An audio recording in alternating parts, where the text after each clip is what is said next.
Fratelloni's Hardware and Garden Stores brings you Garage Logic Podcast number 1002, January 19th, 2023. 49 degrees on this day in 1921, and 34 degrees on this day, I remember this, 1970. And now, from the mayor's office above the boathouse on the east shore I don't of really Spoon Lake, remember it. it's Garage Logic with Chris I know. Reed, Yeah, you do. manning You Technology lie Corner, all the time. Kenny Linda. Olson from the Krabby Coffee Shop, John Heidt in the newsroom, and of course, the Rookie.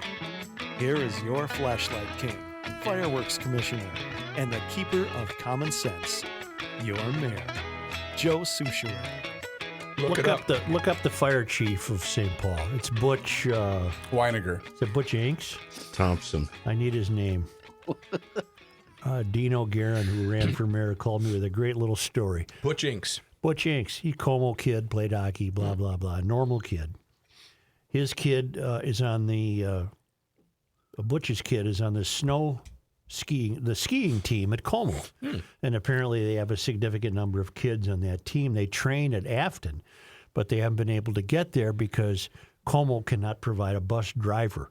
They're short of bus drivers. Sure. Wow. So Butch Inks got wind of this, fire chief of St. Paul, and he went to the school. And he said, well, what do I need to drive the bus? So, well, you got to have a Class B chauffeur's license or whatever. So Butch went and took the test, passed it, came back to school and said, okay, I'll drive him. Doesn't get paid. Doesn't want any money, and that's just kind of an old school way of settling things, isn't it? Yeah. I thought you were going to say, and the school said no because of. Right. So that's okay. That's That's it. I an was example ready of for pushback. Yeah. Positive Yeah, Thursday. positive Thursday. Nice start, Joe. Thank what else you got? Yeah, well, I do have something that would be along somewhat old style lines. Let's keep the Because trend. you know what my goal is today? What's that, Joe? To get out by 1:30 so you can write. Hey, that's not that funny. Because it's so true. It was spot on. No, there are two stories in particular today where I am going to practice some serenity. I'm going to try the calm approach. What's the old saying? You can catch more with sugar than what's that? You can catch more mice with the second cheese. More flies drawn to poop than Never mind. It's Birthday more, cake. Get away more with- bees with honey than or something. I don't know. You Then can a pick your negative. friends and you can pick your nose. You know, You none can't of pick you friends. keep your enemies closer. None of you are any No, help. what is this phrase? What are you looking for? I can look it You up. can- It's not You important get more with a spoonful of sugar. Get more than being angry or something. from being angry. Hail the mayor. Hail Hi. the mayor. I'm a longtime listener, raised on AM 1500 as a kid, and now an avid listener to the GL podcast. As a ray of hope, as the dawn of a new tax, paid time off, is upon us, my 13-year-old niece, raised in a leftist home, started a new job, working at a horse farm to pay off riding lessons. She worked too many hours over the summer for the employer to not put her on the payroll. After excitedly opening the envelope to see her check, she was shocked. She's a smart kid and put two and two together. Her observation and comment to me and to myself and my husband, her conservative influence was, I'm not saying I'm a Republican, but it's not fair that I have to pay taxes. I'm 13. The pushback to the left to avoid new taxes is going to be slow, like the little observations my niece makes. Do we have time to wait? But who really has time to rally or protest? We are all too busy working to pay Uncle Sam, who thinks he knows best how to spend our money. A thought has been brewing in my mind since the announcement to spend the surplus. Letters and emails to legislatures is great, but we need a wow factor.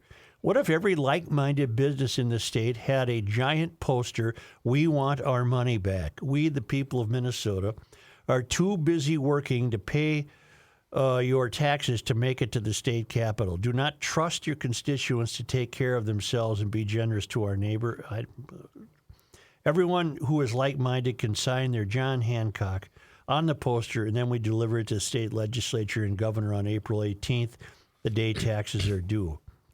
The Republican Party is not invited to participate in this statement. They have shown poor judgment and ineptitude to stand up to the left and convey any sense of unity. Hear, hear. I find that particularly true at the national level. These pathetic frauds who appointed Marjorie Taylor Greene to a Homeland Security post, and they put this lying son of a gun, George Santos, on committees. You P words. Fools. You P words. And then this is Christine Sachs who signs this. Will Minnesotans stand up and take a stance? You know, I doubt that would work. Why? It would work if we had the pockets, if we had the financing. She has a good All idea. she wants is a poster. Signs everywhere. Oh, no, I'm taking it to the next level. I want yard signs. I want billboards. I want signs in houses. I want bumper stickers. But who's going to pay for Well, this? that's a great point. We would need a head of that. We need someone to throw that together. Well, let me then let me go right to Serenity. And there's two stories today that compel in me the wish to remain calm. Well, it's, as long as you said that, it's you get more flies with honey than with vinegar. There's your saying. That's a really stupid thing to say. That really is stupid because who wants flies? Yeah. though. Right. That makes no sense. When I Googled, It's just a saying. analogy. I'm aware what it is, John, but it makes no sense. I don't want a fly. I don't want other people around me. When That's I- what it's an analogy for. when I Googled the sentence that you had uttered, you know what the first article that popped up was? I don't. 7 ways anger is ruining your health. Well, I don't care. Hey, about that. now. Nothing makes him happier than hate. That's right.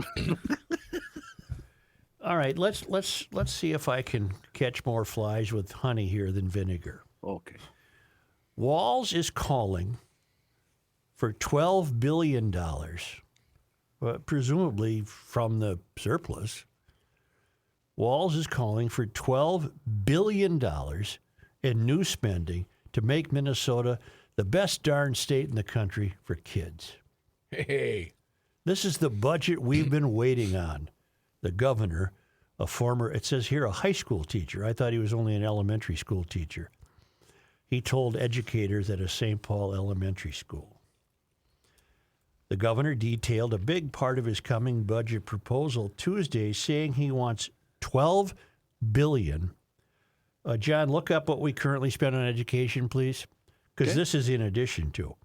Saying he wants to spend $12 billion in new state funding over the next 4 years to make Minnesota the best state in the country for kids. That's unmeasurable, isn't it? Yeah, you can't. There's no end result on that. Walz's proposal would tap he's only going to tap $5.2 billion Oh, that's from it. the state's budget surplus in the next 2-year budget for a mix of tax credits and extended programs for families and their kids. So where's the other 7 going to come The from? remaining $6.8 billion would come in the following biennium when the state's budget surplus is expected to continue to grow. Oh. Isn't that all the more reason then to take a stronger look at how we're being taxed if you continue to think these surpluses are going to grow? This is the budget we've been waiting on, Walz said. This is a transformational moment that can happen. And the $12 billion includes new spending on school programs, universal meals, regardless of your parents' income. I understand why you do that. What I don't understand is why the government believes it is responsible for feeding every school child in the state. Now, presumably you do that to not shame some kids. Certain kids, sure, absolutely. Side note, he resumed teaching as a geography teacher and football coach at Mankato West High School. I see. Lower and middle income parents would have better access to child care and preschool. Walz wants to create a new state agency.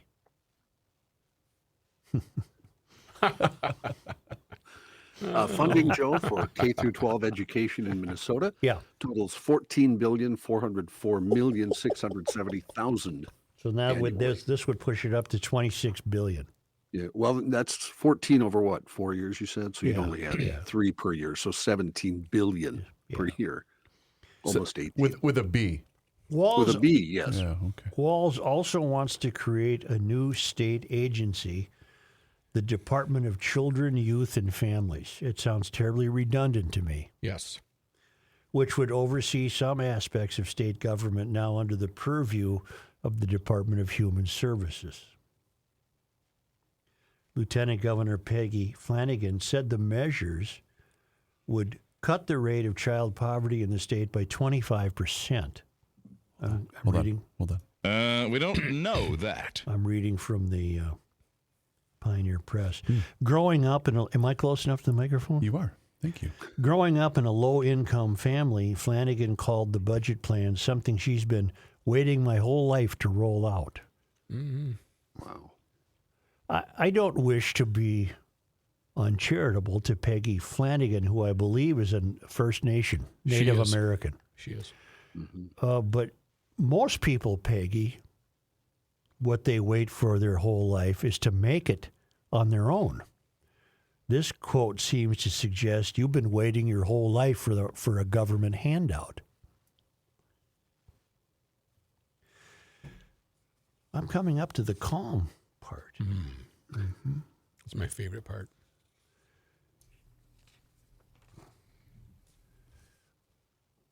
Is Walz blind to the fact that creating a new state agency goes against the grain of everything most reasonable people would stand for, even in this state? Yes. Here's the calm part. Okay. Governor, you wish to, over the next few years, you wish to spend an additional $12 billion on families and their kids to make Minnesota the best in the country for kids. Well, A, there is no way to measure that. So that means then there is no way to track the success of the money. And B, you owe us, I believe, in a gesture of goodwill, you owe us an explanation for how you have come to the conclusion that money equals success in education. For there is no study that I'm aware of, and sir, if you have one, I would love you to point it out. There is no study linking money spent to academic achievement. In fact, our basic scores continue to decline. For all you've done, all you Democrats have done over the years, and we were on to this 25 years ago in the radio, we hear every single year we must spend more on education. And with every passing year, the schools have only declined. The threats of violence have only increased. I'll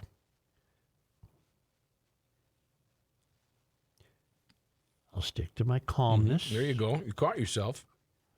Governor, the people of Minnesota are entirely reasonable in having you explain to us why and how you think this will work. Because, and I say this calmly, it won't. It never has before. And what do you do when you exhaust the $24 billion you intend to spend? Must that become $48 billion to result in the same result? It's a great question. Where are we going here, sir? Yep. Yeah, you in the back. Former guest of Garage Logic. Yeah. And former school teacher, I believe, in the St. Paul public school system, Rashad Turner, tweeted this yesterday. The Minneapolis and St. Paul school districts spend over $18,000 per student. What do we get for those dollars? ? Minneapolis public schools, 82% of black students can't read at grade level. 80% of Hispanic students can't read at grade level. 78% of American Indian students can't read at grade level. I need help here. 80% of FRL students can't read at grade level, and 10% of students drop out. That's just Minneapolis. St. Paul, it's very similar. 80% of black, 70% of Hispanic, 72 of American Indian, and FRL students. And the question to ask is, how will spending an additional $12 billion remedy that? And the answer is, it can't and it won't. Including enrollment numbers continue to plummet. FRL is free or reduced price lunch. Gotcha. Okay, thank you, Johnny. For real? I have nowhere to go with this because I'm at the end of the road. We're held captive by a corrupted ideology, by people who believe they're entitled to take our money and, unfortunately, waste it. The people who need to be turned around, or at least have their eyes open, are the people who live in Liberal Lakes, Euphoria, and Diversityville. Think what you want about life. People in Liberal Lakes, Euphoria, and Diversityville have your own worldview, and which may very well be different than a GLer's, but nevertheless certainly entitled to it.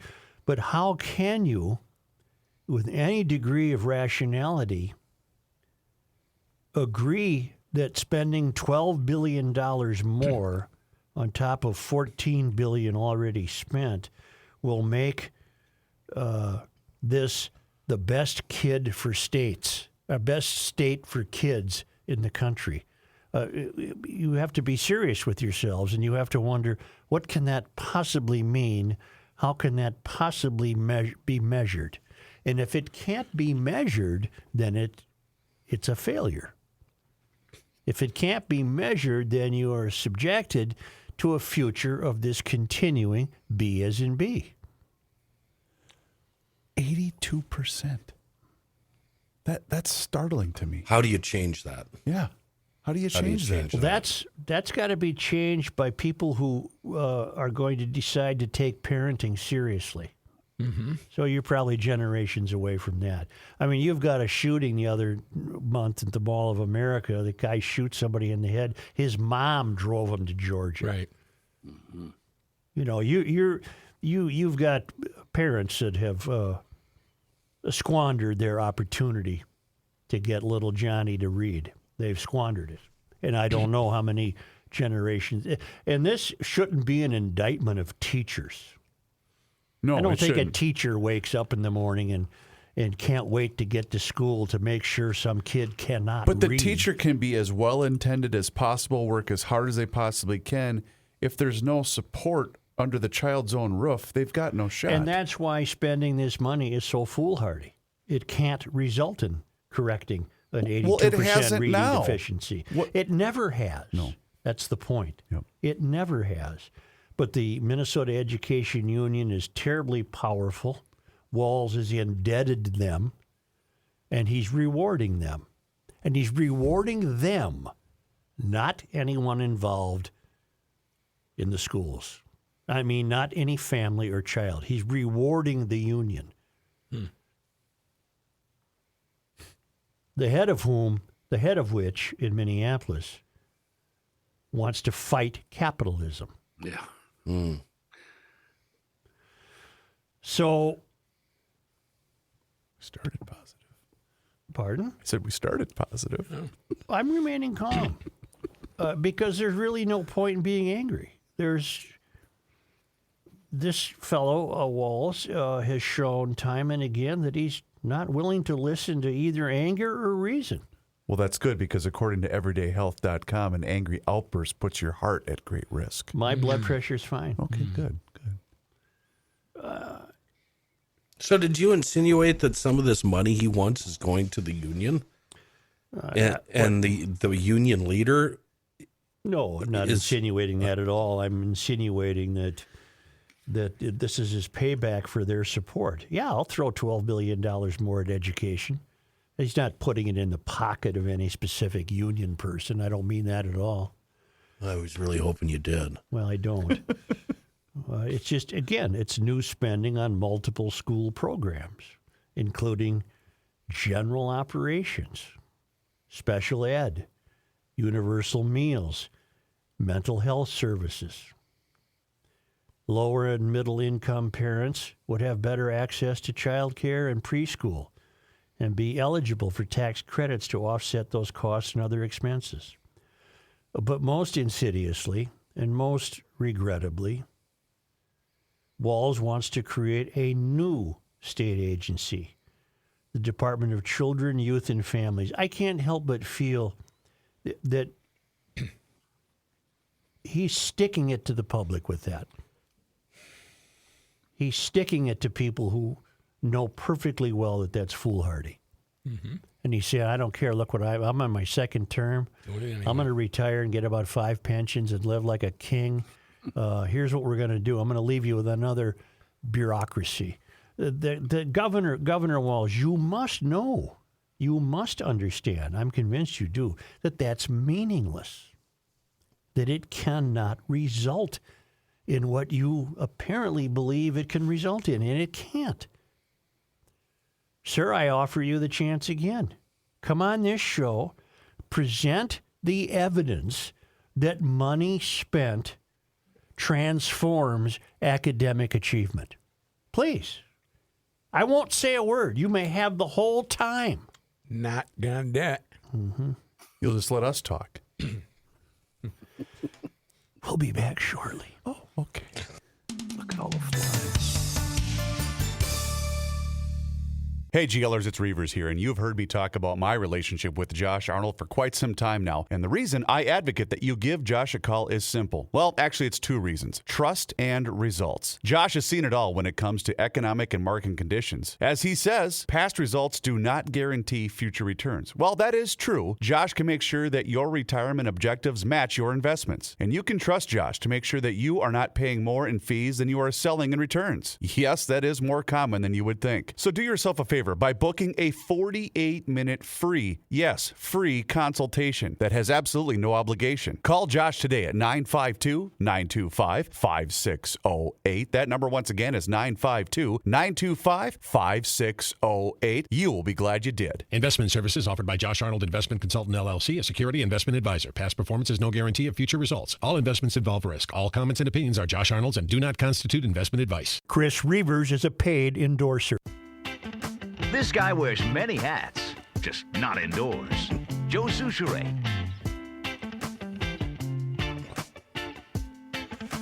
This is from the Center of the American Experiment. Governor Walz knows monetary inputs will not miraculously produce better results for Minnesota students, but today's announcement, the $12 billion deal, is not about students. It's about adults, specifically putting more money into a broken system without asking for proven reforms, will reward the teachers union for their support in his re-election campaign at the expense of students. I think I can back up the expense of students. I'm not allowed to do the math. I'll only trust John Heidt on this one. Oh, God. That hurt. The Pressure. This is back to the story of Walz's announcement of the money he wants to spend. The per-pupil funding formula, which now costs $7.4 billion annually, that's out of the $14 billion, would increase by 4% next year and 2% the following year for a total of $717 million. So what percentage of $7.4 billion, the $7.4 billion annually will rise to what under the Walz proposal? He's proposing 12 point something new billion. Over what span? 2 years, you said? Over what span? 4 years, right? 4 years. 4 years. So that's what, $3 billion more a year? Yep. So let's say the student funding formula will then be $10.4 billion annually. All right, you got that? Yeah. What percentage of $10.4 billion is $717 million? Okay. Okay, wait. Oh, What God. percent? Yeah. Give me the number again. What percentage of $7.4 billion is $717 million? 10.4 billion. Hold on. Because the preponderance, By 770, you said, right? 717. 717. Because the preponderance of the money is not going to a student. 14.5%. 14.5% of what he wishes to spend goes to students. So that means 85%. Is going elsewhere. Woo! We getting ripped off. It's just money, Joe. Why do you hate kids? Yeah. No, the sad realization is that I love kids and I fear for them mightily. Now, you can say, you know what, our dad said the same thing back in 1950. Right. Ah, the world's going to hell, blah, blah. No, these aren't the Democrats of 1950. These aren't the Republicans of 1950. These are crackpot people. These are people who come to the legislature with a burning desire to make sure the public pays for tampons. For men. For men. And most of them just want to be famous. They don't really want to. They don't want to make law or That's anything. exactly right, Johnny. They don't want to serve the public. They just want to be reality stars. Let me get her out of the way briefly. This is, we're talking about Feist, Sandra Feist. Oh, yeah. She introduced the menstrual equity bill. We Right. talked about it yesterday. Hold on a second. In fact, all those fathers who said the world are going to hell in 1950, they're now revolving in their tombs. Right. Because they were right. Sandra Feist introduced the menstrual equity bill, which is aimed at providing all students with access to menstrual products. Okay, we talked about this yesterday. No need to continue it, but I do have a question. What's your question? Why do we have to pay for somebody's menstrual product? Are Are we providing them soap and toothpaste? Well, Why you're is providing this- them soap and toilet paper. Why is this my responsibility? Serious question. Why am I paying for menstrual products? Not to mention, why should I be paying for them for men? Or, as we deduced yesterday, probably trans people. Why is that my responsibility? And if you're going to pay for private toiletries, what else? What's going to be introduced 3 years from now by the likes of this ideologically corrupted Sandra Feist? Yeah, because you've already gone down the road. So You're calling this one the menstrual equity bill. Well, when are you going to have what? can't even think of anything to compare it to. Well, the argument for the free tampons is that these girls get caught off guard. They don't have any. That's in their purse. problem. They didn't plan for it. That's tough. And they're giving away soap and toilet paper, so this is a bathroom item, so they want to give this away Yeah, too. but usually they were When purchased. are we going to have the Ocular Equity Act that everyone should have access and the government should pay for you to see an eye doctor and have glasses? That'd be helpful. I'd like a little. Hey, hang on a minute. But you guys wouldn't go to the eye doctor because you just buy cheaters. I don't know if that's Right. a good analogy. I'm Well, then not you come seeing- up with a better one. Well, there isn't one. Or braces on your teeth. I mean, it's a body function thing. So are This- sight. But I think I know where Kenny's going. Maybe it could Well, lead to a weird situation if If you started menstruating during an eye exam? Yeah, that would be well, a situation. during eye exam. Well, that was plainly spelled out in the initial article, Such. Yeah. So they're wadding, do you want to get graphic No, about I don't. this or not? I don't at all. Well, It's No, I'll just it's- stick with this, Kenny. I don't want to pay for it. Okay. Joe, you're not getting many flies, with using that tone Well, of that voice. did. was I more did. vinegar. My voice did rise. Yeah, didn't it? vinegar came out of your In mouth. fact, the second thing on this list is anger can up your stroke risk. I don't care. There was a term that I had not heard before based on our conversation about this yesterday. Mm-hmm. Are you guys familiar with the term period poverty? I'm not. No, and I don't like where that's Period going. poverty doesn't just affect women. Two-spirited, trans men, non-binary people, and genderqueer people can all have periods. And arguably, period poverty may be higher in these populations. Here's why. You ever seen a tampon dispenser or a box of free tampons Turn in a it men's off. bathroom? Turn it off. Is that her? No. This was somebody else. This is some other psycho. Might as well have been her. Yikes. Period poverty. Yeah. There's a lot going on out there, Joe. Well, Kenny, that brings me back to my point. If you're going to, and these idiots that we've elected, they'd adopt period poverty. I just don't What see else wouldn't they adopt? I don't see what the big deal is giving the girls some tampons and pads. Because you don't see the next step. Well, If there has to be equity in menstrual products, then what shouldn't there be equity in? I'm just thinking of bathroom items. And Okay, these then poor girls walking around without the proper. Okay, you're confident that this will be limited to the bathroom. That's fine. I'm rooting for you. No, you're turning my point of view into a political thing. This whole thing is political. Yeah, but isn't she advocating I for... never went to a school that wasn't all boys, so none of this has any effect on me. Well, I think at Hill they probably had explains it. female restrooms for... No, he didn't. They did not just have guys. Well, there might have been one or two. At Cretan, we had both. Yeah, but you were there when it was co-ed. No. That explains I your was the whole last. your whole misogynist persona. That kind of explains. It really does. Explains it all. Yeah. Well, let me just.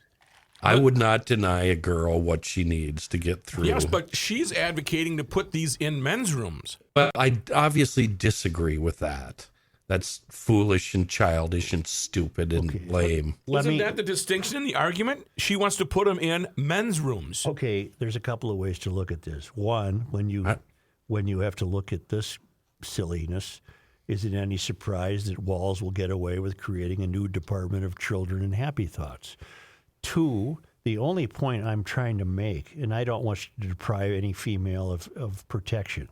The only point that I'm making, I'm not trying to make it, I've made it. I've made it successfully for years because you can see the evidence.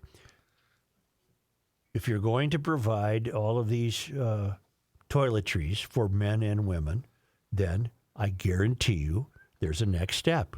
What won't you be providing public money for? That's all I'm saying. It'll happen. It'll happen as sure as the moon comes out yesterday. Happy birthday, dear Valley. That's no great leap. That's how life works. Yeah, but it works fine privately. When it works publicly, you're paying for it. And nobody bitches about taxes more than you do. Yeah. Well, I don't. Okay, maybe that. me. Okay. Thank you. Do you want to take a break and come back with John? Actually, Heidt? I wanted to ask, what was he trying? Who was he trying to wish a I happy can't birthday remember. to? It was Corrine. Happy it was birthday, Andrea. dear Valley. Andrea. Okay, and he was trying to say Andrea. Yeah. And it came out Lally. Lally. Right. I don't think Hey, he was trying to Lally. s- he wasn't trying to say anything. He just forgot. Yeah. Hey, there Let's she go is. here. Oh, you want to take a break? Oh, okay. Guess what? It's Positive Thursday. That means Mr. Mike Schoonover is on the line with us. And Positive Thursday brought to us by SchoonoverBodyWorks.com. They're on 1060 County E in Shoreview.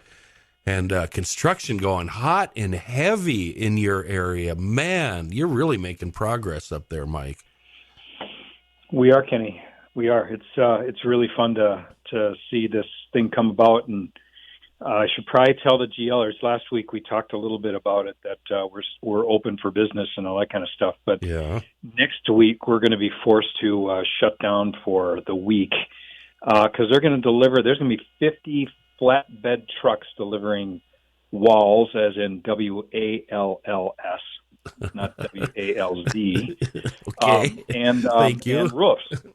So there's going to be it's going to be a major change on the landscape next week, and we just want to keep customers and vendors away because it's going to be kind of chaotic. So It must be nice working for you. It must be awesome. Employees, you're going to have a week off in January. Enjoy yourself. That's so sweet. Well, Kenny, they got to make up the time. We got customers' cars. We got to, we still have cars that need to be fixed. So Yeah, but we got to for a put week.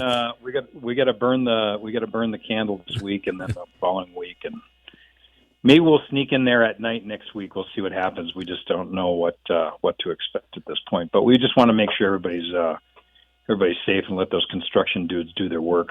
Yeah, you got to get that project done and get moved in.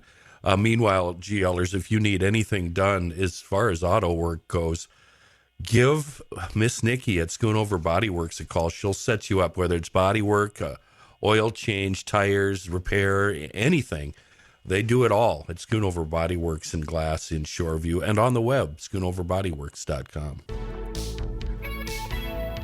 Truth, justice, and the suture. I bet you wish you had gone to Fratelloni's and got your slush buster this morning. Yeah, you know what it's going to do? It's going to bust some slush on a day like today. Busted. Have you busted slush yet, Rook? I have not busted slush yet. You got to get a slush buster. on. You really do. They're available at any one of the 21 Fratelloni's Hardware and Garden Stores locations. Also available at Wellna Ace Hardware in Robbinsdale. Amazon, you can order it, but just go to their website, slushbuster.us. One of the best inventions we've had in some time here in Garage Logic.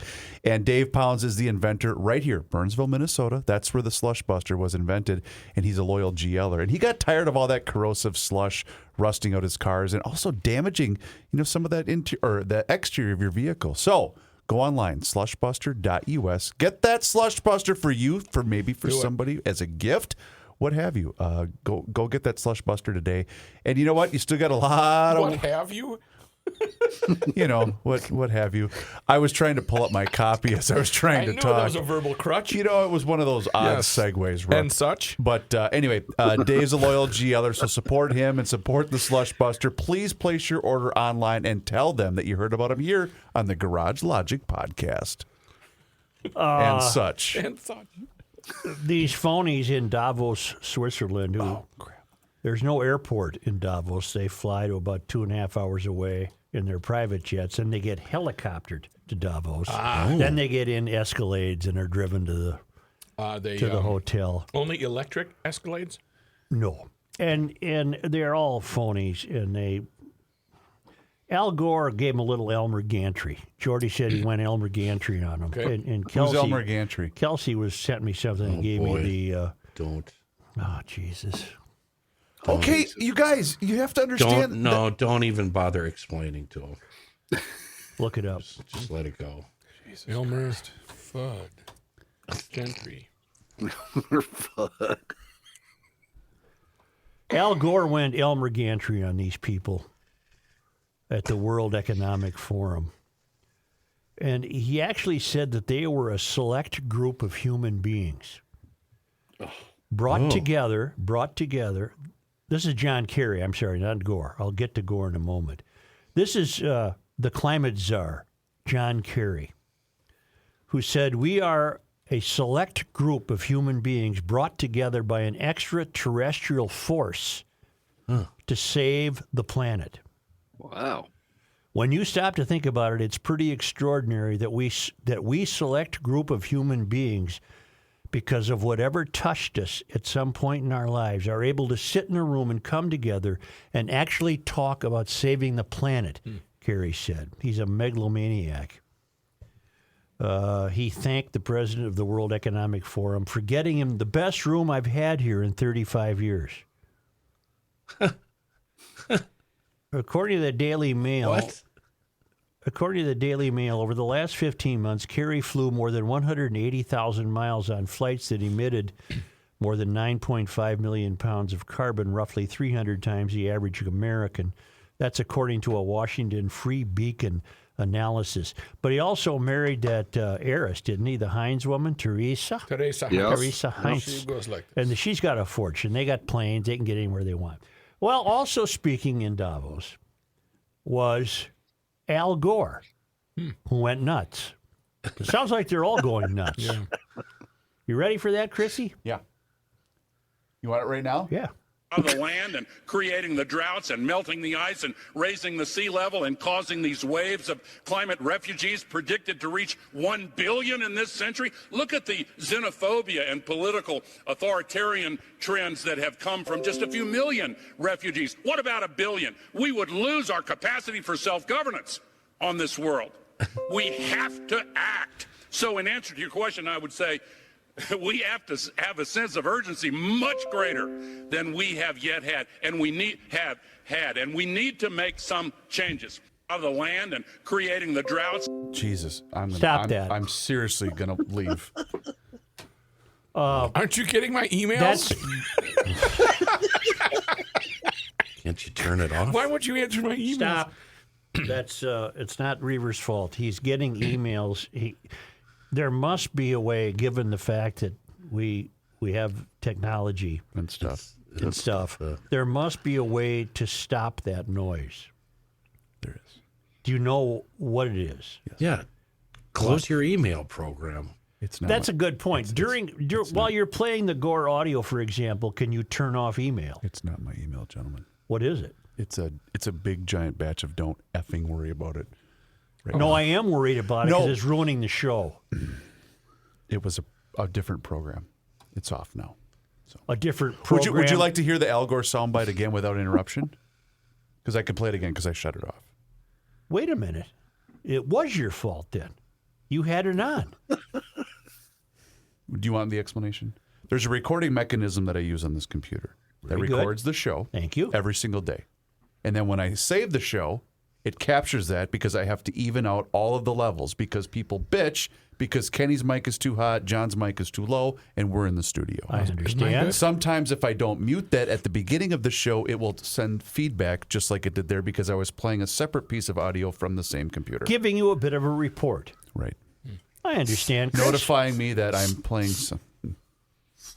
Thank you, Of sir. the land and creating the droughts and melting the ice and raising the sea level and causing these waves of climate refugees predicted to reach 1 billion in this century. Look at the xenophobia and political authoritarian trends that have come from just a few million refugees. What about 1 billion? We would lose our capacity for self-governance on this world. We have to act. So in answer to your question, I would say we have to have a sense of urgency much greater than we have yet had, and we need to make some change. Wow. Where's the boiling oceans? And I thought we were going to hear him say the words boiling He's insane. oceans. And He's completely insane. I think he's mentally That's how ill. he started, was with boiling oceans. That's I didn't hear that part. It's because we had some more sound bites. Mm-hmm. Well, the likes of Al Gore, again, are going to get away with this until they don't. What we have to hope for is that there is an until they don't. Because he is certifiably crazy. Yes. So is Kerry. Kerry to the point where he believes he's been touched at some moment in his life, perhaps by an extraterrestrial force. Maybe Kerry will be on Aliens, Kenny. Maybe he is an alien. Maybe he is an alien. Released by. Yeah. Mm-hmm. Al started again. I needed to cut him off. But to blame xenophobia on climate change, that's elite, man. Well, what can Gore's end game possibly be? He's already enriched himself through this scam. So what is he up to? He's got to pay it forward to the next generation of hacks. He and John Kerry lead lives that only 0.9% of all people on Earth lead. How can they possibly be lecturing us? They're miraculously still on the third rail. Yeah. They managed to hold on. Yeah. But these frauds get together in Davos and they're going to plot our future because they know best.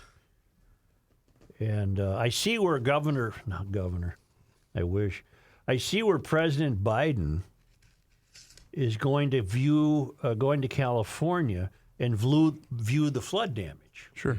And you know that from that will come his boilerplate meanderings about climate change. I just hope that someone covering that in California, and I really fear that this will not happen, will any network television reporter covering that, will anyone from the Los Angeles Times covering the presidential visit, will anyone bring up the 45-day storm and flood in 1861? I bet not. From 1861 to late January of 1862. You're assuming they know about it or even care about it. Yeah. Well, I guess that's my point. I don't think they're taking any of that context into consideration.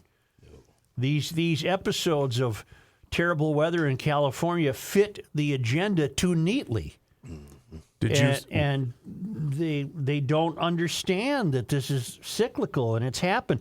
Although I will notice this, there's been not many paragraphs lately. I think many Californians are shutting up and damn happy their reservoirs are full again. Right. Did you see the Daily Mail's piece on Al Gore today?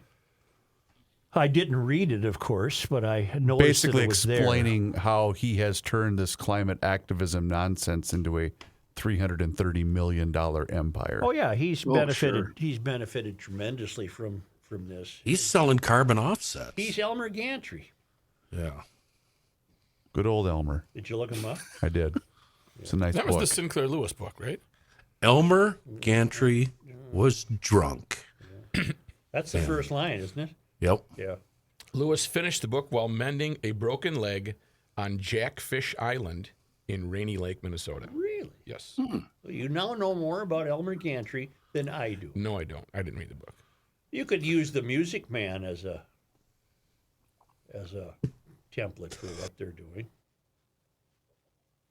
Well, everybody has no comment about Gore, so let's move on and have John Height's newscast. Hi, Johnny. All I know is he went nuts. He's nuts.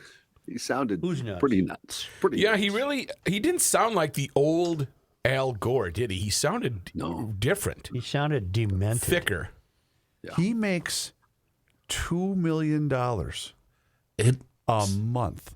It from sounded this like investment firm. he just snarfed up a big fat rail of blow. Yeah. That's what it sounded like. Just came out of the men's room. And We got to score some more. We're almost out. 4 years after losing to George W. Bush in 2000, Gore set up Generation Investment Management with former Goldman Sachs managing director and close friend David Blood. The mission statement of the investment firm, where Gore collects $2 million in a monthly salary, is to back companies that are making strides toward going green. The firm is worth around $36 billion. Well, he's done well. Yikes. Yeah. He's done well. You want to take a break or just go to Johnny? Let's just go to John. Johnny Height newscast. Thank you, Joe. The saga of St. Paul streets continues. The city of St. Paul has now canceled north-south residential plowing operations for today and tomorrow because of the snow we're getting. Wow. Wouldn't that be a reason to do it? Right. Keep her This- going there, guys. This announcement comes after 2 days of not quite hitting plowing goals. The city plowed Tuesday 2/3 of its planned east-west routes, and Wednesday the city plowed 85% of its planned east-west routes. The city said there were some streets that saw a noticeable difference with the plowing efforts and others that didn't see much of an improvement due to hardened ice pack that was challenging the move. All of that came last night from the city in an update at 6 p.m. This is right up there with outward bound classes canceled, too cold. Right. Snow plowing canceled. It's snowing. It's too much snow. Speaking of St. Paul, Grand Old Day is coming back. It'll Yay! return this summer. One No, day you get arrested. If you're over 30 and you go to Grand Old Days, Yeah. you should get arrested. You're Just put in jail. creepy factor's pretty Just put high, in jail. yeah. Yeah. The one-day street festival is set for Sunday, June 4th. This will be the first time the event will happen since 2019. It was canceled due to the pandemic in 2020. It was supposed to come back in 2021, but it was later canceled by the organizers, who also preemptively canceled the 2022 event as well. Police in Kentucky have arrested a Savage, Minnesota couple accused of kidnapping their 7-week-old infant amid an investigation into possible child abuse. According to an arrest warrant, the parents, 28-year-old Zachariah Whitehead and 29-year-old Amanda Womack, brought their child to a hospital emergency room in Scott County with a fractured arm on Thursday. They said the child was wiggly and that the injury might have happened while changing clothes. Hospital staff reported the injury to Scott County Child Protection, who wanted the baby placed in the care of a family member while they conducted tests and interviews to figure out how the child got hurt. Whitehead and Womack allegedly protested and were very upset at the prospect of their baby being placed in someone else's care. They also told authorities they were sovereign citizens who disagreed with the law. Regardless, the child's grandmother assumed care of the baby, and the parents were barred from staying at the grandmom's home. But this past Tuesday, Child Protection notified the Savage Police Department that the grandmother, Whitehead, and Womack were not answering phones. Police visited the grandmother's home and found out the parents had left with the child on Monday and that the grandmother had, quote, rescinded her role as caregiver as she did not agree with it. Using cell phone data, they were tracked to Lexington, Kentucky. Local law enforcement, upon getting a tip from the Savage Police Department, confirmed the couple was inside a home. They refused to come outside. A crisis negotiation team was brought in to coax them out. That lasted about 6 hours before they finally came out. Wow. The baby was recovered safely and is in protective custody, according to police. What a mess. Star Tribune reporting crime reports related to Metro Transit's trains and buses increased by 54% in 2022 over the number of the previous year. Narcotics and weapons complaints soared by 182% and 145%, respectively, and liquor law violations rose by 92%. Metro Transit Interim Police Chief Rick Great says this is still very much a learning experience for us and called it eye-opening. The data shared with members of the Met Council's Committee of the Whole reinforced the argument that Metro Transit's crime-fighting efforts are more of a long-term endeavor than a quick fix, but officials said they were confident the action plan they adopted last summer can ensure the safety of public transportation in the Twin Cities. That has to impact Twins attendance. It Yes, does. yes. Think about this, too. Two things that should also stand out about what the story that John just read. Mm-hmm. A lot of the crime that goes on, especially on light rail, oftentimes goes unreported. And the second thing is, while the crime figures were up basically double, ridership is down significantly. So that's just how bad it is. In other words, you're saying even with fewer people on the trains, The crime is skyrocketing. increasing. Yes. Because the people on the trains are of a criminal element. And sometimes when someone either gets pickpocketed or whatever, they're just like, well, to hell with it. They don't even report it. Mm-hmm. It's a nice little program you got there, Joe. That's not mine. Nearly a week after a fatal shooting at a Minneapolis homeless encampment, officials have cleared the area out. A spokesperson for the Minnesota Department of Transportation confirming that it, with the help from Minneapolis, Metro Transit, and Minnesota State Patrol, cleared out the encampment in the city's Cedar Riverside neighborhood. The department said the spot had become what they called a critical safety concern following the shooting last week. Just before 6:30 a.m. last Thursday, police were called to the area, found an unconscious man suffering from a gunshot wound. Officers rendered aid until the man was taken to a hospital where he was later died. He was identified as 27-year-old Adnan Mohammed Ali. State officials had confirmed their plans to shut down the camp last week, but didn't provide a timeline. MnDOT said it worked with local officials to provide support and alternatives for people at the site, and added that service providers and organizations have made regular visits there over the past several weeks to share information about shelters. Did I finish up my Booker Hodges thoughts yesterday? Remember we you talked about mentioned the Booker, but I don't know that you. I don't know. police chief of Bloomington, a straight talker. Did I say on the air that what I was thinking? Yes. That he says the things I wish Melvin Carter would say. Did I say that on the air? No, You said it now. You said it now. So, yeah. Well, I keep going back to that one incident when Melvin was UPS. first elected, and there was a teenage girl acting like a 2-year-old in a telephone store on Hamlin and University. Yes. And she was carrying on something fierce, and the police came in, and we all saw the video. The police handled it as correctly as they could possibly handle it. And the first thing Carter did was condemn the police. Right. Yeah. And it was my fond hope that wouldn't have happened, and B, that he would have taken the girl by her earlobe and dragged her to her parents' house, knocked on the door and said, "Are you really going to put up with this kind of behavior from your daughter?" And that I just can't help but feel that would have gone such a long way into opening people's eyes. And I guess that's what I feel about Booker Hodges, that he would have done that. Because he keeps talking about, you gangbangers are nuts. You got to be better than this. You're crazy. And he's not blaming, of course, he is a policeman. But that was how I wanted to finish my thought on Booker Hodges. Did they ever get back to you? Mm-mm. I'll call him. Okay. The countdown toward a possible U.S. government default began today, with Treasury implementing accounting measures as a stopgap, while friction between President Biden and House Republicans raises alarms about whether the U.S. can sidestep the potential economic crisis. The Treasury Department said in a letter to congressional leaders it started taking what it's calling extraordinary measures as the government has run up against its legal borrowing capacity of $31.38 trillion.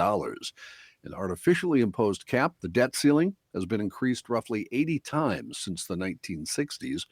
President Biden and House Majority Leader Kevin McCarthy have several months to reach agreement as the department imposes those measures to keep the government operating until at least June. But years of intensifying partisan hostility have led to a conflicting set of demands that jeopardize the ability of the lawmakers to work together on one of their, if you'll pardon my editorializing here, main duties. The debt ceiling has continued to rise in the past 8 years by almost $8 trillion under President Trump, with the GOP tax cut causing about $3 trillion of that. Economists say legislation passed so far during the Biden administration should add about $4.8 trillion to the debt ceiling in the next 8 years. Wait a minute. Read that last sentence again, Johnny. Wow. Which part? By almost $8 trillion under President Trump, with the GOP tax cut causing about $3 trillion of that. Economists say legislation passed so far during the Biden administration should add about 4.8 to the debt ceiling in the next 8 years. You know what this is the equivalent of, gentlemen? Your kid's off at college. You give them a credit card. Hey, this is for emergencies. Just be smart, be safe, blah, blah, blah. Hey, Dad, I rang up about $9,000 on this card. Can you increase my limit? Yeah, that's fine. Go ahead. That's exactly what this is. Well, it's not only exactly like it is, but we were talking off the air. I look around and I find no one from either party who I trust to get a handle on this. It seems like it's all going to fly apart at any moment. You can't have debt like this. I mean, at some point, we're going to need Jack Prescott to come in here and declare bankruptcy. The Republicans, to me, are as much of a disappointment as the Democrats, appointing these fruitcakes to committees like Marjorie Taylor Greene and that lying Santos. It's There's just no pathetic. excuse for that. They're not helping. Just pathetic. Well, what's sad is that story about the debt basically is controlled by those 20 legislators because they told McCarthy, yeah, we'll get you elected House Speaker if you let us deal with this. So it's going to be a knockdown. They're not trustworthy people. No, it's going to be horrible. Did you know, according to everydayhealth.com, number 4 on this list, that anger problems can make your anxiety worse? I don't have any. This show did start out positive at one point. We did. At the very beginning. At least a minute and a half, we were positive.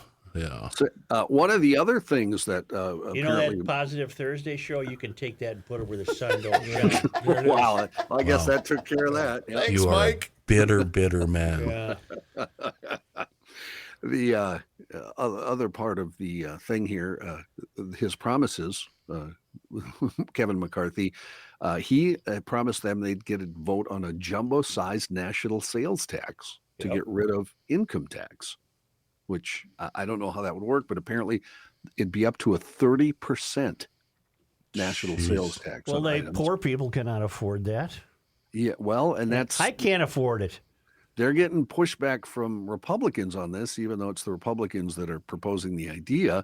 It's already being attacked by Democrats, too, obviously. And Grover Norquist, the dean of D.C. anti-tax activists, said it's a political gift to Biden and the Democrats if they move forward to that. This idea it's called a fair tax. It would replace the current IRS code with a single sales tax. It was popularized on conservative talk radio back in the late 1990s. It's kicked around Washington ever since then, popping up in an occasional presidential platform, but never got a vote. But now, apparently, as one of the parts of his deal to become House Speaker, Kevin McCarthy promised the party's conservative hardliners that they would take a vote on it. Is it true that the income tax started as a means to pay for the Civil War? I don't know that. I'm on it. I believe that's how it started. Okay. Microsoft became the latest addition yesterday to a growing list of big tech companies who have announced plans to lay off employees. They'll lay off 10,000 workers, according to Satya Nadella, Microsoft's chief executive. Microsoft employs about 221,000 workers, so the global cuts amount to about 4.5% of the global workforce. With the cuts, Microsoft joins a string of other tech giants who pulled back after several years of frenetic hiring to meet the pandemic-fueled surge in online services. And you will get an in-depth report on that very subject with Mr. Money Talk at the end of the show. Joe, in 1862, President Lincoln signed into law a revenue-raising measure to help pay for Civil War expenses. The measure created a Commissioner of Internal Revenue and the nation's first income tax. It levied a 3% tax on incomes between $600 and $10,000 and a 5% tax on incomes of more than $10,000. Boy, well, that's how it started. It's gone up a bit since then. I think it's higher than that now. Alec Baldwin and armorer Hannah Gutierrez-Reed will face criminal charges for that fatal shooting on the set of the film Rust.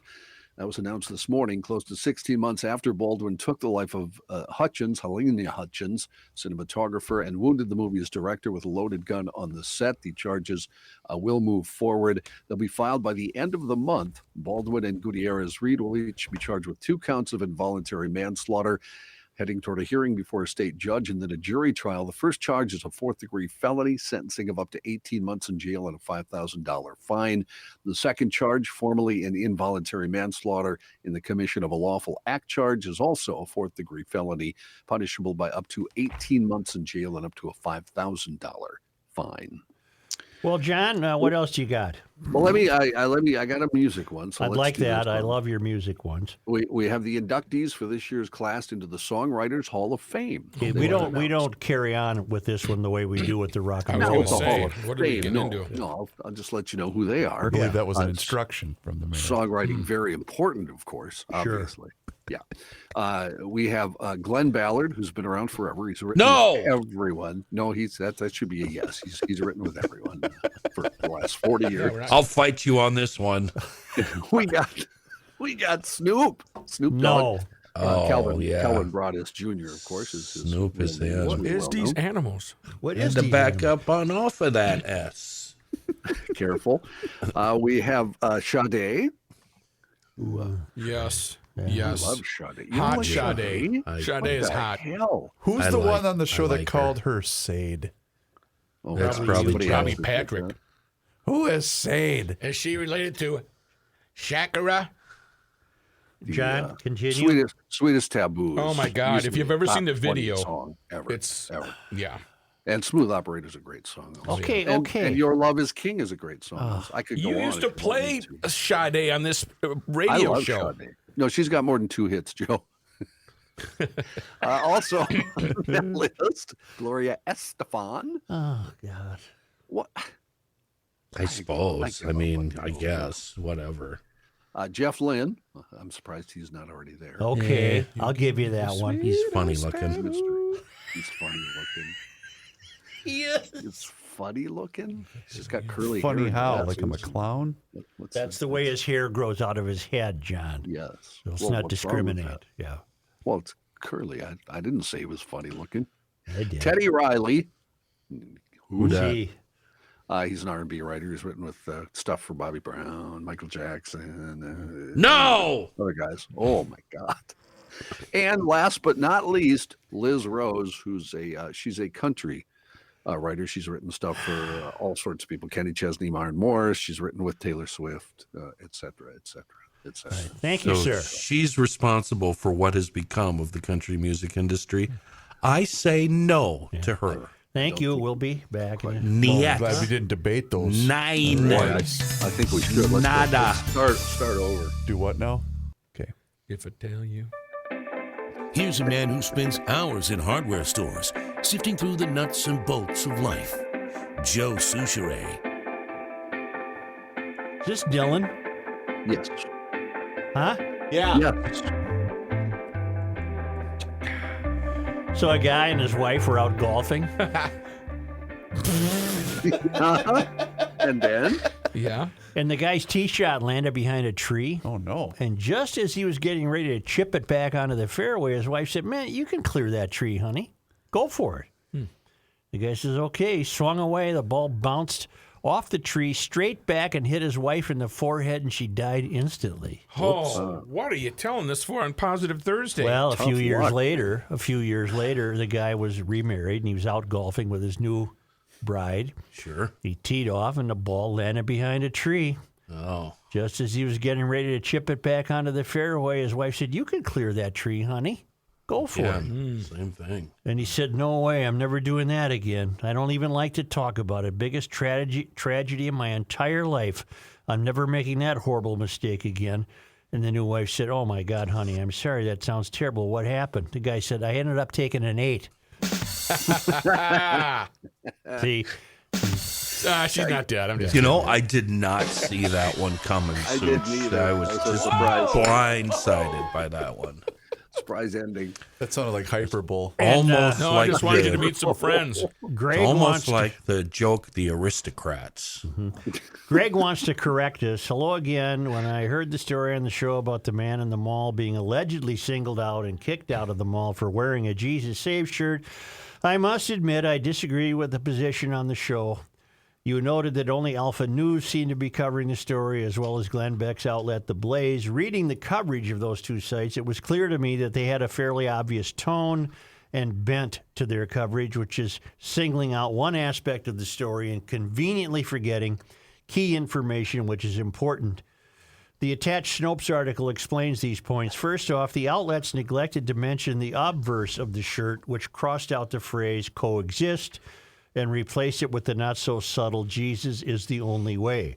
The man also said in the video that he wasn't preaching, but the stories did not mention that he had been given multiple notices and warnings from the mall numerous times for soliciting.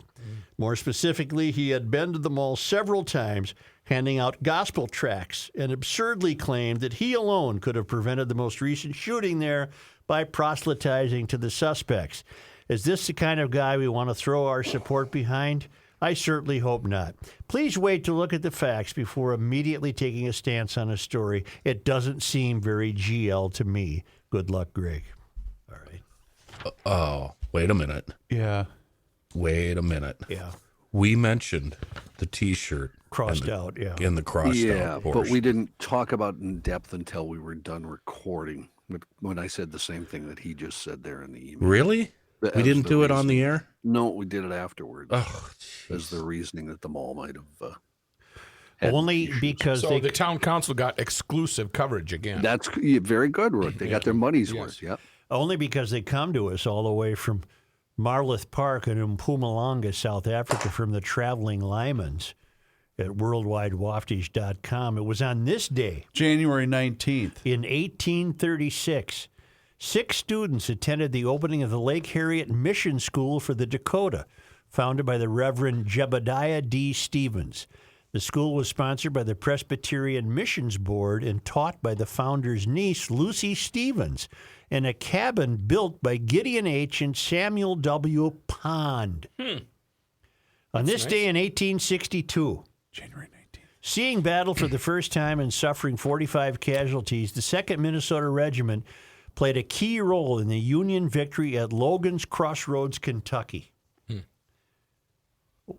Why should Minnesota, who sent young men to die in the Civil War and never was a slavery state, why should there be any reparation talk at all in this state? It should. Outright. On this day in 1928, 119. Danon Kadagiri Roshi was born in Osaka, Japan. A Zen Buddhist abbot and teacher, Roshi moved to Minnesota in December of 1972 and found the Minnesota Zen Meditation Center located in Minneapolis near Lake Calhoun. I'm not saying bidet make a ska. Mm-hmm. I will. That's your prerogative. Yeah. And finally, on this day in 1935. I believe today, Joe, is January 19th. Hey. Well, that's the sound of I mean. My God. What? What just happened? What was that? Yeah. Natalie Tippy Hedren. Tippy, yep. Oh. Yeah, Tippy Hedren. Tippy, You tippy, two are tippy, regular tippy. Abbott and Costello. Yeah. What did I do? Natalie Tippy Hedren, who later starred in the Alfred Hitchcock movie The Birds, was born where? Elk River, Minnesota. Faribault. Close, Ulm. Kenny. Cannon Falls. New Ulm, but John, you looked it up, so you don't count. I did look it up. You're right. I'm looking New at her Ulm, bio. Tippy Hedren. New Ulm. Good-looking gal, huh, Yes, Ruck? New Ulm. You know, the face that you made to Rookie to simulate that noise, it looked like Joe said, have a stroke. I think he was he choking? I'll call an ambulance, but I'm not giving you mouth to mouth. How about a bambulance? You should see your look. I don't know what. Like, is he winking at me? Something in his teeth? Flirting with me? Oh, is he my doing? God, help me. No, it was this for a. Joe, now you make the sound. You make the sound. No, don't make that sound. Oh my God. It's like you're gargling. Tippy's turning over in her grave right now. I think Tippy's still with us. John? I'm looking right now. He was just about to hit the out. While you're. She is still alive at age 93. I'm sorry, Tippy. I did not mean to kill you off. Kill you off. Who was she with in The Birds? Who was the Suzanne Plachette? Yeah, Suzanne Plachette. Oh, I was always a Suzanne Plachette fan. She had that Yeah. great raspy voice. I love Suzanne. I love Plachette. Suzanne. Was she married to Bob Newhart in the show? No, they were. Well, yes, I mean, on the show. yeah. Yes. But not in real life. What are you, a Now he's doing Kawasaki? the Mexican hat dance now is what he's doing. YouTube, Facebook, Oh, yeah. Instagram, do it all. Town Or council, don't, I don't spread care. the word. And all those GLers that said hello to me at the airport, thank you for listening to the podcast. Appreciate it. Are you Here's the your rookie? airport cha today. Cha. Steve, the wallpaper guy. A couple I met going through security. Bill. Time once again to check in with our guy, Mr. Money Talk. Josh Arnold is with us once again here in Garage Logic, and now's the time for you to do the same. So pick up the phone and make that call for that free 48-minute financial consultation by dialing 952-925-5608. That number once again is 952-925-5608. You call that number, you get Josh, and you're always going to get straight talk. You're never going to get sugar-coated advice. And Josh is on the line once again here in Garage Logic. And Josh, today you would like to touch on market reversal. Yes, I would, because the first few weeks of the opening of 2023, overall, the stock market measured by the Dow, the S&P, and NASDAQ were positive. And that's despite some of the issues that to me are known, but some days the market takes them to heart, other days not so much. And I did say we are now entering the period where micro news could overshadow macro news. Micro meaning corporate earnings that are coming out, overshadowing macro news, that being the concerns about the Federal Reserve and interest rate and the direction not only of the U.S. economy, but the worldwide economy. On top of that, this week we have we'll call it the elite, the CEOs and presidents of banks around the world, leading hedge fund managers, leading government officials, all meeting in Davos, Switzerland, and the financial news media reporting on their utterances. But yesterday, after a very strong start to the market, on what looked to be very positive earnings announcements, about mid-morning, an interview with a bearish investment strategist, Mike Wilson of Morgan Stanley, said, take the money and run. Not going to be a good year. Any bounce is a bear market bounce. Take your profits and go. Things aren't going to get better until the Fed stops raising interest rates, and it looks like they're going to continue raising interest rates. Shortly after his speech on CNBC, or his comments on CNBC, a series, 3 Fed governors came out and said, yep, inflation is coming down, but we're going to go higher for longer. We want to make sure the inflation number is killed. We still are looking at a 2% target rate. And late yesterday, we had another Fed speaker coming out and said, doesn't look like we're going to hit that 2% target rate until 2025. This morning, well, we had more Fed speak and more of the same. Higher for longer, and the market sold off on that, plus Procter & Gamble's earnings announcement, which, in my estimation, was not stellar. Procter & Gamble's earnings came in down year over year. Their sales were in line with estimates, and Procter & Gamble said, yes, we're looking forward to a better year. They're saying they're going to have to raise prices to keep profits. So that, folks, is inflation right there. Procter & Gamble raising prices on products of necessity in order to keep their profits. How about sell more at lower prices? You'll get the same thing. That said, Procter & Gamble does pay a very nice dividend, which is ahead of Treasuries, but to me is trading at a very high price to earnings multiple and a high price to sales multiple. And I do focus in on price to sales even more than price to earnings. Now, I compare Procter & Gamble with a very high PE, that being about 27. Yes, it has a very nice dividend, and it is trading at a high price to sales multiple. I compare that with the largest company in the S&P and NASDAQ, and my favorite and largest position in my portfolio, Apple. Apple, which has taken all kinds of hits from analysts and the news media, and took another hit again today as JP Morgan, while remaining overweight the stock, cut its price target on concerns about the supply headwinds, which Apple has talked about for the past 2 quarters, hurting demand, and they cut their numbers prior to Apple's earnings, which will be broadcast February 2nd.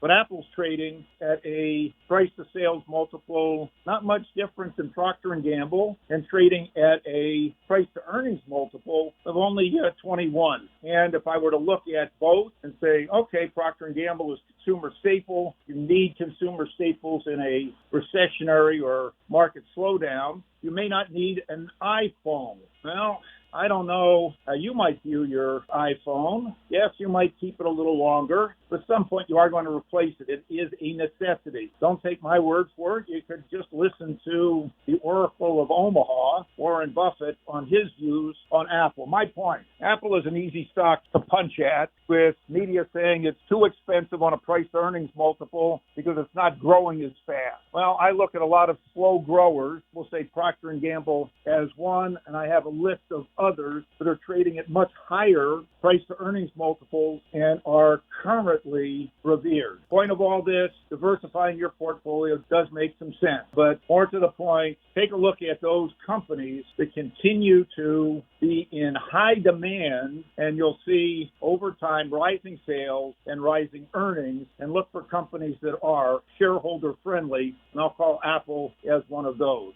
Meantime, all the talking heads are worried about the Federal Reserve over-tightening and killing the economy. Well, I've brought that up before, and the folks in Davos right now are more concerned with recession happening this year than they were last year, when they were most concerned about climate change. Very good advice, Mr. Money Talk. You heard him, GLers. Now's the time for you to pick up the phone and make that call for that free 48-minute financial consultation by dialing 952-925-5608, a number that will always give you straight talk, and it's never going to give you sugar-coated advice.